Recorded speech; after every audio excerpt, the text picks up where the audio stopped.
Hello everybody and welcome back to the New Hampshire Business Show. My name is Chris Pastrana and today we are joined by Lisa Angione from Ooh Laa Spa. Welcome to the show. Thank you for having me. Okay, so let's talk a little bit about who you are, what you do, what got you into what you do now. Well, I started off in a legal community, and I decided that I needed to help people function in their daily life. And so I decided to go into the spa environment. So I own a micro spa in the north end of Manchester, and I do facials and massage and body treatments, and I'm a justice of the peace, so I help everybody all the way around. Okay, that's very rounded. Yes. Rounded form of entrepreneur. Now, what is a micro spa? I've never heard Micro that spa, so if you look at some of the businesses in the area, they have a big spa that has some of the things that I do, but includes hair and nails and pedicures. And so that would be considered just a salon and spa, or a salon spa, or what have you. Mine's a micro spa because it's just me. I'm the sole proprietor and I do all of the services. Okay. Yeah. I like that. Yeah. Nice little self-contained little thing. Yes. Okay, awesome. So I was kind of looking at your business card a little bit when you came in here. Let's talk a little bit about what that is, because a lot of people hear about spas. They have no idea what that entails, and there's a whole lot of different options, and when you have a whole lot of options, that can scare people. Yes. Let's talk just a little bit about kind of the breakdown of different things that typical spas offer. Yeah, so sometimes people are sole proprietors and just focus on one thing, whereas when I did leave the legal community, I did go into aesthetics first. So I did facials and body treatments and waxing, and then thought that I might add more by going to massage school. And so when you talk spa, I think it's a bunch of things that are in, as opposed to a salon, which might be one thing, or micro spas can be just one service. It could be just massage or just facials. But I think that I have a good roundabout background, and I like to offer people choices. And so I get a lot of education so that I can do that. Okay, cool. So, like I said, we saw normal massage. I saw Reiki on there. Yes. Hot stone, and a couple other things. So what are some of those? So Reiki is energy work, and it's done during a massage. Okay. And I am a Reiki master. I'm one step away from actually being an instructor. So I may delve into that at some point, but I like to get the energy part of it, because a lot of people need some good energy with all of everything that's going around in the world. The hot stone is heat therapy, and heat therapy warms up your muscles so that I can get my work done, we'll say. And massage cupping is vacuum therapy. And so what that does is it takes either a glass or a plastic cup, and it utilizes suction, whether I use it with the manual one, squeezing a ball, we'll say, or I use a machine. I put it on the affected muscle, whether it's a muscle knot or you just got a stagnant muscle that's causing you not enough range of motion so you can't really move and be functional in your daily life. I use that to help out as much as I can to try to get those muscles to let go. Okay, loosen up. Yeah. Because recently, actually, just learned about hot stone recently. Someone was talking about it, said it's phenomenal. So, like, but all I can think about is like coals, so it's probably not that. Well, it's between 120 and 140 degrees, and if I can't hold it in my hand, it's not going on your body. So, well, that's good. Yes. Okay, so we talked about it kind of helps out the process of relieving the muscles. So what is it? You just have like stones that are just warmed up and then you use them? They are in a hot stone warmer. It looks like a crock pot, if you will. Yeah. And I warm them up, like I said, between 120 and 140 degrees. And I always have some cold water on the side just in case they're too hot. But what I do is I use that as a tool to help me get into the muscles. So if I'm working harder, it's not smarter. Mm-hmm. And so I use the hot stones or the cups to warm up the muscles so that I can get in there, get deeper into the tissues and try to alleviate whether it's stagnation or if there's muscle knots that are really just giving you a hard time. Those are pretty good tools to help you out. Okay. This sounds actually a lot of fun. Like, it sounds like it's on the border of, oh, I'm not sure, but it sounds pretty cool. So we were talking about vacuum cupping a little bit. Yes. That sounds a little less interesting, like a little less pleasant, but I'm sure it probably is. People are afraid of new things. Yeah. And while I say that, new things, this is not new. This comes from many, many years ago. And I have a lot of different kinds of clients that say that their grandmothers used to use cupping for their chest congestion when they were a kid. Or they said, oh, my mother had that done from way back when she was in this country, mainly China. Yeah. And so people are afraid. So what I do is I introduce it to them slowly. And I just say, you mind if I try this on your knot? And they'll say, is it going to hurt? Is it going to leave a mark? Well, the good thing about cupping is that it was introduced by the Olympics, the Summer Olympics last year. And I jumped on that because I thought, well, they love the Olympics. Why not let me try that on them if I offer it? And it seemed to work. I just said, do you want to know what these marks are on Michael Phelps? Give me a call and I'll give you some education on it. And they did call me and they said, well, what is it? And what does it do? And I said, come in, let's have a massage and let's try it. And they love it. They're hooked. So I have a machine now that helps me do that, and we just use it initially just to get wherever they have problems. I mean, I could do a full hour. I can do 90 minutes of cupping, but probably not something that people are interested in. But I could do 10 minutes out of your 90 and still have the same kind of results. So that's pretty good. Yeah.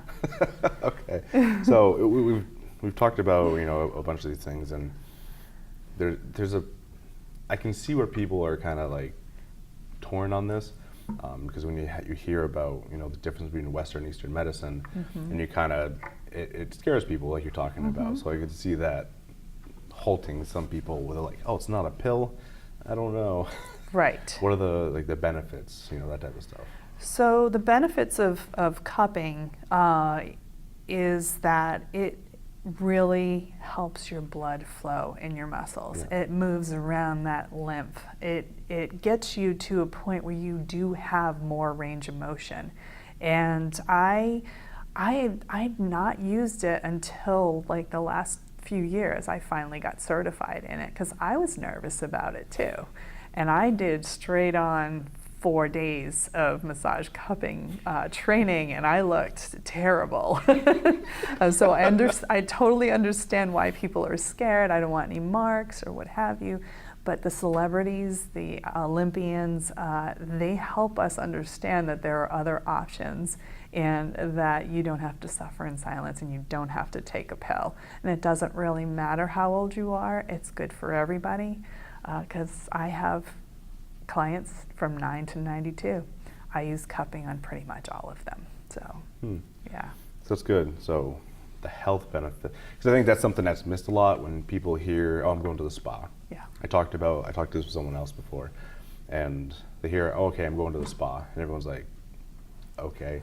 But there's actually some pretty good health benefits to having your muscles worked, having like everything taken care of, right? Yes. So blood flow is really good for your muscles. So while I am the muscle person, the chiropractor is the bone person. So I work with holistic and medical professionals to get the whole around health benefit. So I don't just try to do it myself. I try to include the medical community if necessary.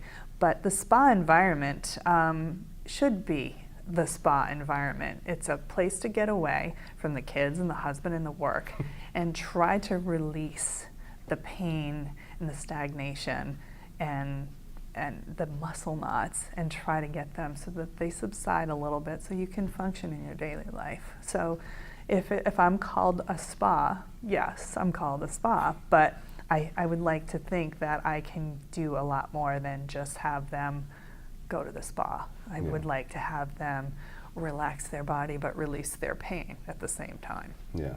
So. Yeah, I can definitely see that, and I've only been to one massage therapist ever because I have a thing with being touched. It's typically what bugs me, and so I can see those problems that people have, and like, oh no, I'm not quite sure what to do. And Right. So yeah, that's a good service. Well, and I do chair massage for the people who don't. You know, if they can keep their clothes on, they can just sit on this chair, and I can work on their backs and their arms and their legs while they're in that environment. I go and I do chair massage events at communities, at over 55 communities. I am working part-time at a college, and I do that for their frazzle-free finals week before they get out for Christmas break. Yeah. And so they get the benefit, again, it doesn't matter what age. And so if you're not comfortable with the massage that is what we are dealing with, then we do the chair massage, and it works because people are not afraid of that. You brought up a good point that I thought was kind of funny. So, you mentioned age, and people have this tendency to think that young people don't really need work on their bodies. I like to look at everyone as cars, because I actually had an old wrestling coach that would say you need to treat your body like a car. So that, you know, if it's high performance, you need to be taking care of it even from brand new. That's exactly so right. I like that point because, yeah, you're young, but that doesn't mean you can just destroy your body, because over time that's going to have really bad effects down the road. And me knowing that, because I was in the military, and so I have plenty of injuries that aren't going to go away because it just destroyed. That's right. That's right. And that's the thing, is that, you know, when people come into my place, I want them to know that it doesn't matter what age. You can come in to see me, and I will suit your massage to what you need. If it's just to work upper body, I can do that. If you just want your feet rubbed because you're 65 years old and you've had a long life and you just retired, I'm going to rub your feet.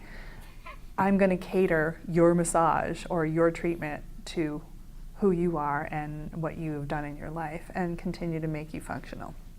Awesome. So, how is it being a solo entrepreneur? We kind of jump in gears a little bit to the business side of things, but so I think we've gotten a pretty good hand on the massage and spa side. Being a sole proprietor. Sole proprietor. Yeah. Sole proprietor, it's a little scary at times. I think that especially when you're not under the wing of somebody who's kind of either pushing you or putting their arm around you, it's hard. But I found it challenging only in a sense that there's nobody else to talk to in there except for the clients. So, but other than that, I work really well on my own. Yeah. I think that because I'm the boss, I can make some really good decisions. If I decide to donate my time, I can go ahead and do that. I don't have to go through the ranks.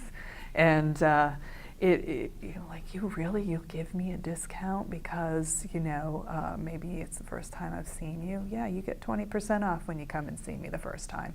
Great. Okay, well, I have packages. So I cater everything to my clients' needs. It's not the corporate America that I'm used to, so.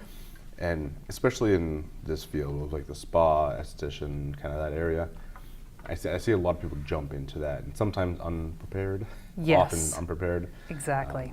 So that's another reason I wanted you on to talk about what goes into the actual growing of a business, because that can catch people.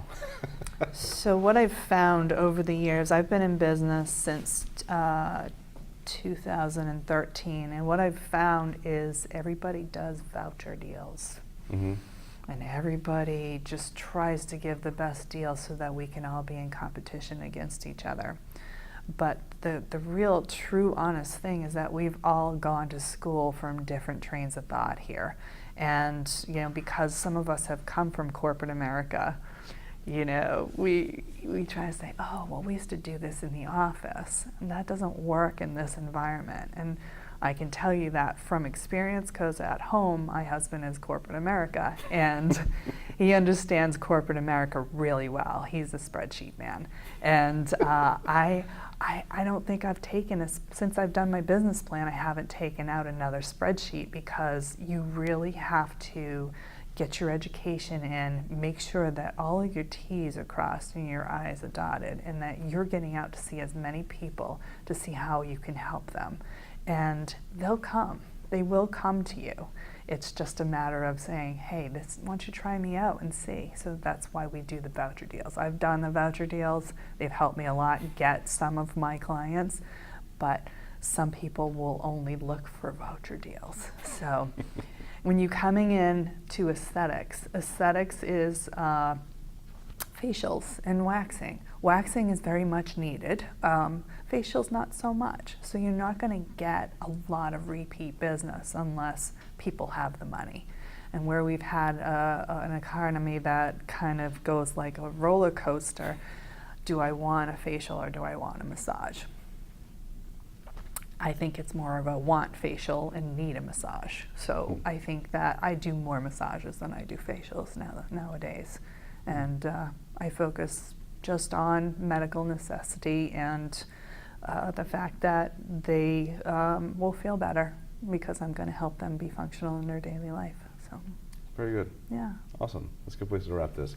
So thank you so much for having me on the show. Thank you for joining me on the show. Thank you for having me. It was a lot of fun. All right. Okay. And until next time, everyone, have a good day.